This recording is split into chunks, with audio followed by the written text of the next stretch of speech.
Hello everyone, my name is Saskia Núñez von Vogt. I'm a PhD student in the Distributed Security Infrastructure Group at TU Berlin. Today I will present our work, which was developed in cooperation with the Humboldt-Universität zu Berlin, Kiel University, NTNU Norwegian University and Cintiq Digital. By the end of this presentation, you will be familiar with the quantification of the re-identification risk of event logs for process mining. Process mining is an analytical discipline for discovering and improving real processes by extracting knowledge from event logs. So, what is an event? Actually, everything is an event. Adding a product to the shopping cart on a website. The credit card authorization can be an event, making a search query, or a simple patient treatment. All these can be considered as an event. But do you want your shopping history or even your medical treatments are public and can be linked to you? Already these examples make it clear that event logs may contain sensitive information of an individual. And if personal data are involved, privacy concerns arise and event logs are vulnerable to adversarial attacks. Therefore, the willingness to publish event logs is very low.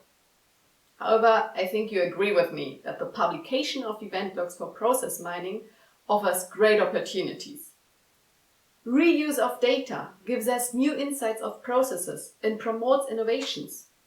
So, publishing event logs is very important for the process mining community. The question is now, how can we guarantee the privacy while maintaining the utility of the event logs?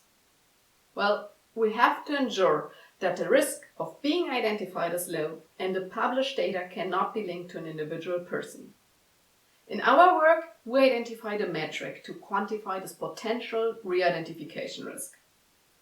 In this way, we want to support you to identify the information that should be suppressed when publishing your event log. I'm going through an example to introduce the main terminology. Every row is an event that always contains an activity and a corresponding timestamp, which indicates the time of its execution. An event can also contain a resource or other event attributes, which are parameters of the activity. Several events form a case. In the following, we assume that a case refers to an individual person, as in this running example to a patient. General information of the case are known as case attributes. Well, and the whole thing is an event log. I want to show you how to quantify the re-identification risk of an event log. In other words, how likely it is that a case will be identified by linking the event log to other disclosed information. Please note that this is a potential re-identification risk, as we assume that the attacker has knowledge about the specific attributes. Therefore, obtaining the disclosed data is not part of this work. There are a number of metrics for determining the re-identification risk. For event logs, we identified the uniqueness as a measure of this risk. If a case is unique in the event log, then their risk of re-identification is high. To determine the number of unique cases, we transformed the event log in a way that every row is a case with certain attributes. The first three columns, the case, birth, and gender, are structured as we know it from published field structured data. But here we still have the information of the events. The activities, timestamps, and event attributes now are arrays and contain the information of the events. I hope that at this point the difference between the case attributes and the event attributes becomes clear.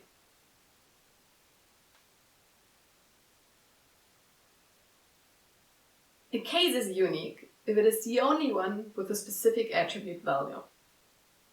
We start assuming that an attacker knows the gender of the cases. That means she knows the gender of all persons contained in that event log. The goal of an attacker is now to identify an individual and infer other information, for example, patient treatments. In this example, only the woman is unique based on her gender. An attacker would learn that this woman had an abortion. The uniqueness of this event log is then given by the ratio of unique cases 1 to the total number of cases 4. Therefore, we have a uniqueness of a quarter and a re-identification risk of 25%. A high percentage of unique cases means the event log is very likely to leak user privacy information by re-identification attacks. Considering case attributes is the usual approach to quantify the uniqueness. However, in event logs we have many more information that can be used for identification, such as the activities, timestamp, and event attributes. To address this issue, we consider the events as points. So a point is a tuple of some attributes, for example the activity, timestamp, and the doctor. The first point of the case 104 consists of a blood test executed on the 3rd of March by Dr. Scott, whereas the second point consists of a computer tomography executed at the 5th of March by Dr. Doe. How can we use those points to quantify the uniqueness? Let us assume that an attacker knows the first point of each case, whereby the point consists only of the activity. By comparing the activity, only the case 106 is unique, because it's the only one with a session and all other had a blood test as the first activity. Now adding the timestamp to the point. That means the attacker also knows the corresponding time.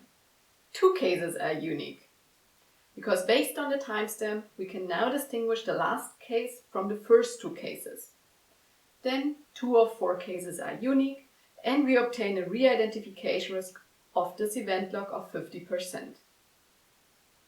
When the attacker also knows the corresponding doctor, all cases become unique and we will have a re-identification risk of 100%.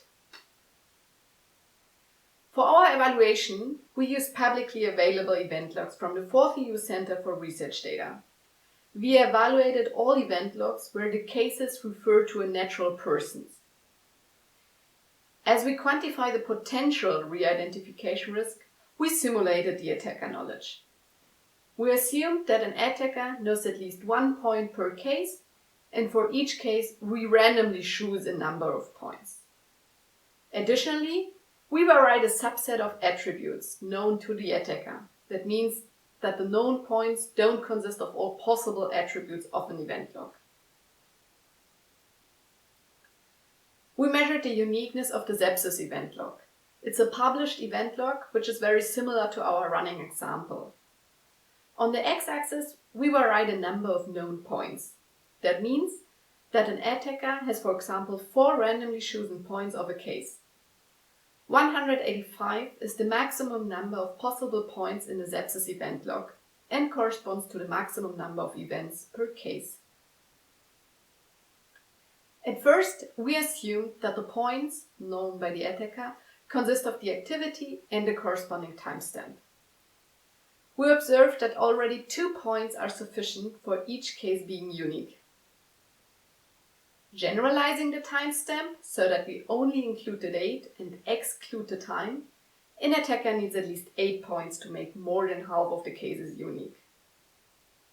When we now exclude the timestamp and consider only the activity, case attributes and event attributes, we observe a reduced re-identification risk and at least 60 points are needed to obtain a re-identification risk of 25%.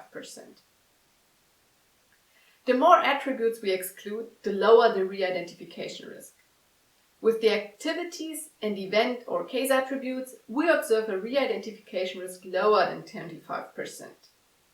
And when an attacker only knows the activity, most of the cases are no longer unique, and we observe a very low re-identification risk. On this slide, I present you the results of the other evaluated event logs. The event logs are publicly available at the 4th EU Center for Research Data. We pseudonymized the event log so that we only refer to the first, second, third, and so on event log. The numbers are visible on the left side. The left heat map presents the results where an attacker randomly knows 10% of the points of each case. On the right side, where an attacker knows 50% of the points of each case. The numbers indicate the uniqueness. Some fields are gray. This means that the attribute was missing for the respective event log. For example, the first event log has only activities and timestamps. Considering a point consists of the activity and the corresponding timestamp, we observe a uniqueness higher than 62% for all event logs with one exception.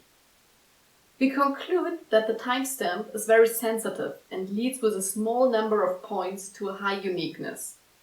The first 4 event logs have a uniqueness of 100%, even knowing 10% of the points. Excluding the timestamp and considering only a subset of attributes, the re-identification risk decreases, which is clearly visible for these highlighted event logs. For example, for event log 7, given 10% of the points and considering the activities, case and event attributes, we have a uniqueness of 51%. Excluding the case attributes, the uniqueness reduces to 26%. However, the uniqueness and therefore the re-identification risk increases by considering more points, which is clearly visible for the event log 10, where the uniqueness increases from 62% to 74%, considering the activities and corresponding timestamps. For a detailed evaluation, I refer you to our paper. In conclusion, let me sum up our main contributions. We quantified the re-identification risk with the uniqueness. With our evaluation, we showed that 11 out of 12 event logs, including the sepsis event log, have a uniqueness higher than 62%. With that in mind, we want to highlight the need of developing privacy-preserving techniques for event logs. Our approach can help you to identify the attributes that lead to a high re-identification risk. You can decide whether the re-identification risk is acceptable or further disclosure control actions are required. But we showed that by considering only a subset or generalizing some attributes, the re-identification risk can be reduced. Be aware of the re-identification risk and support the responsible use of data and share event logs while providing privacy guarantees. If you have any questions or comments, please just write me an email or contact one of my co-authors.